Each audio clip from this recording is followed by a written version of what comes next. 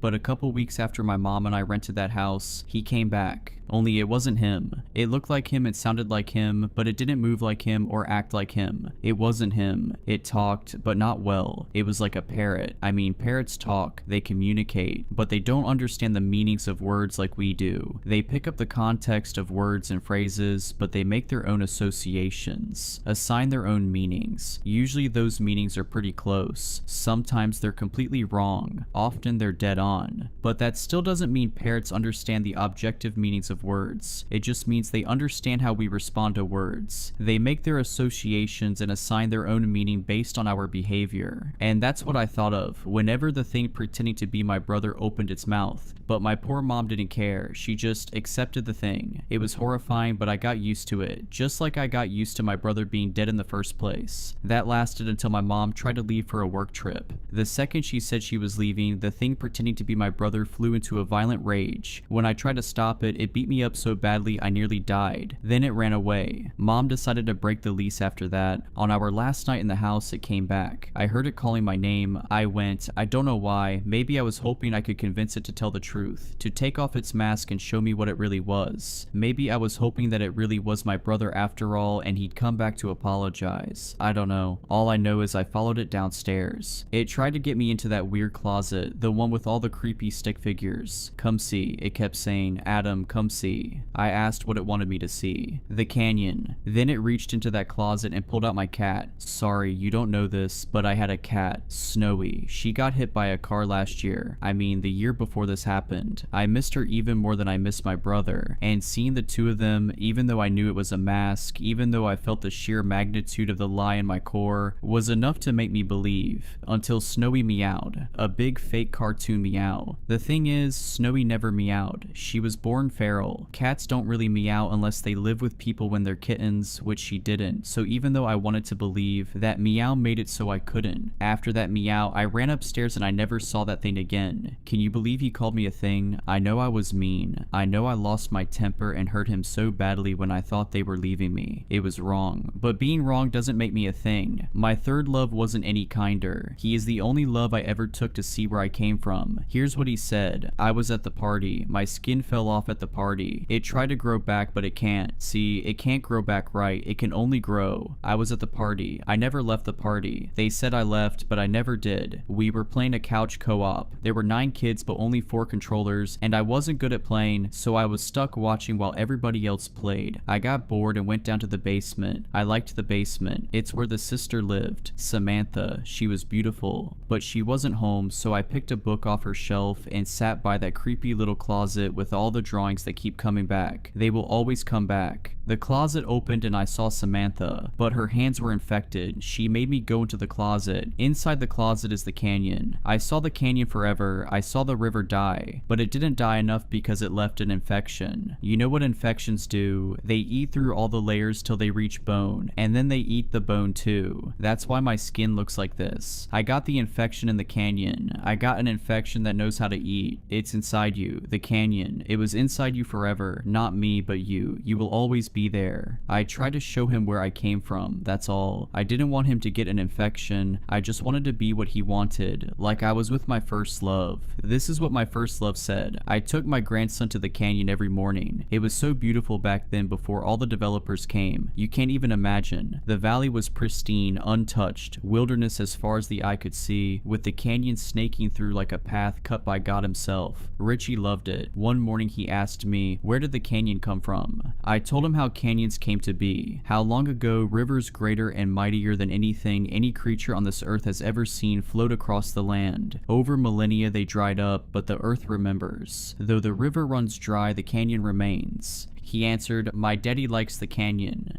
2 days after that he was dead. He crept out of the house to explore the canyon and fell down. My daughter blamed me, which was unbearable but understandable because I was the reason he loved the canyon. Then she started talking to Richie as if he was still there, which was neither bearable nor understandable. And then I started seeing him too, which was worst of all. I knew it wasn't him. I watched them pull his little body out of the canyon. I knew this thing, this corruption, was wearing him like a costume, masking masking itself with his face, being what we wanted it to be, but I didn't want to know. It wasn't good at talking, it parroted things, words and phrases, but nothing truly coherent. It had bizarre behavior too, bizarre but affectionate. That affection only lasted until someone made it angry, and then it was horrendous. One terrible day, that creature dragged my daughter into the small closet. When I tried to stop them, the monster slammed the door on me with such force it broke my fingers. I barely felt it. I threw that door back open and found myself facing a blank wall. I did everything I could to destroy the wall, but I'd blink and find it whole again. Nothing I did worked. Nothing ever worked. Then my daughter came back. I was overjoyed until she opened her mouth and said, "The river runs dry, but the canyon remains. Come see." It wanted me to follow it into the closet. I wanted to because I had nothing to live for without them, but I knew I wouldn't come out of there alive. Going through the door was suicide, and I was afraid if I committed suicide, I wouldn't go to heaven. If I don't go to heaven, I will never see my daughter or grandson again. That is not tolerable. But the longing to be with them, to open the door and see my daughter's face, was a temptation, a great temptation, so I left. That abomination tried to stop me. It was enraged. It followed me for years, wearing my daughter's face. My priest said it was a demon, but he was wrong. You can exorcise a demon. You can't exorcise grief, or longing, or madness, or loneliness. And it is lonely. Terribly, terribly lonely, but I think it's even madder. That hurt me so much to know she said that. All I did was be what she wanted. That's all I ever do. Find my loves and be what they want. My second to last love said the meanest things of all. She said, "I was a graduate student when my parents bought the house. They shouldn't have bought it. It was expensive and my dad was dying. If they tried to buy that house today, they'd get laughed out of the bank. But it was different then. I lived at home to save money and take care of dad, so I was there for the final walkthrough. I was so disappointed. The house was so cramped, there wasn't even any space for me. I made some smart remark about how my dearest wish was for a walkout basement or something lame like that. Well, here's the thing. On the day we moved in, the house had a basement suite. I should have been concerned, but I had no concern to spare. My dad was dying. Disaster was looming, not even on the horizon. It was pulling into our driveway. It was breaking down our door. My parents convinced themselves some good Samaritan had set it up for us. I knew better, but at the same time, it was exactly what I wished for. And honestly, I was just glad something had gone right for once. It started going wrong when my dad died. It got even wronger when my brother had the party and that kid ran away. It was a big deal when he went missing, but I was so burnt out I didn't care at all. I was the one who found him. I went into my bathroom one night, and when I walked back out, he was laying on my bedroom floor. His skin was falling apart. That was bad. He was talking, which was worse, chanting about grasshoppers and gangrene and canyons. No one ever figured out what happened to him. For all I know, he's dead. I told you my dad died a few months before. Well, a little while after that party, he came back, crawled out of that closet right before my eyes, and said, "The river runs dry, but the canyon remains. Come see." My mom thought it was a miracle. My brother ran away, and I moved out. I stayed out until 3 years ago. That's when I lost my husband and my son in the wreck. It was my fault. We were fighting. He drove off with Noah to let me cool down. On his way back, he hit an ice slick, and I was alone. They were dead because of me. Dad gone, mom dying in a nursing home, brother good as lost. None of them were with me anymore. But the house was still there. And I'd been there when my dad came back. I knew its secret, knew that if I suspended disbelief, I could be a little less sad, a little less alone. So I went. No one was there, not my husband or son, not even my dad. Just me alone. I cried for hours. But toward the end, something changed. I sensed it like a warm draft through a broken door. I wasn't alone anymore. Something was in the house with me now, but it didn't come out, so I left. To give it time, I guess. When I came back a few days later, I saw this dark shape watching me from that closet. That's when I learned that pain wakes it up, or maybe cuts a channel, or bridge, or a ladder. Something it uses to climb out of its canyon. But even though it was there, watching me, it was silent, cautious, almost hostile. And I realized something. It didn't know who I was. Why would it? I hadn't lived in the house in 15 years. It didn't recognize me. Even if it did, it wouldn't be able to help because it never see my husband or my son. I came back again fully prepared. I brought photos, belongings, a laptop loaded with home videos, toys, clothes, even a stack of my son's drawings. I left everything in the basement for it to look at, to study. I knew it was watching, so I pointed and said, "This is what I want you to remember." And it worked. When I came back, they were there waiting for me, my husband and my son. I walk in and Noah goes, "Mommy," and I start to cry, and then he turns around and I left. I left and never came back, and I never will. See, my kid drew these pictures all the time. He was good for a toddler, but he could never get the mouths even a little bit right. He always drew mouths in these weird wide loops, loopy loops. And when that thing was pretending to my son, when it turned around and said, "Mommy," its mouth wasn't a mouth. It was a weird wide loopy loop, just like those drawings. I used to think it was haunted, but that house isn't haunted. That house is a haunt. I think whatever it is doesn't belong here. I think it came from somewhere else, burrowed here and settled in or under or around that house, wearing it like a mask, wearing the people inside the house like masks, pretending to be what it thinks we want so we won't leave. Maybe it wasn't always a monster. Maybe something made it that way, or maybe not. I don't care. I don't care at all. Don't ever contact me again. That's what I was talking about when I said I can make myself look like anybody, but it's easy to get the details wrong. I got details really wrong that time. That's what happens when you can't communicate. You make mistakes, and those mistakes cost me my love. Hearing those things made me so angry. It made me hate myself. I already don't like myself. I already don't even know who I am. Do you know how terrible it is to hate something you don't even know? I know it was important to hear all those things. It's important to see yourself through others' eyes, even if you don't like what you see, even if what you see hurts you. It hurts so much. I just want to be what someone wants. I could be what you want. You can show me what you want and I'll become that. Or if you don't know who you want, that's okay too. I can stay with you and watch you and figure out what you want and be them for you. Or I can figure out who wants you and be you for them so you don't have to. Please, it's all I want. I never get what I want. That's why I got so mad. Why I hurt my love so badly. Why the river runs dry and no canyon remains. If you enjoyed these stories, please consider subscribing and liking this video. Let me know your thoughts of these stories in the comments below. I frequently talk to my viewers there. But anyways, I hope you were creeped out. Just kidding. Stay safe.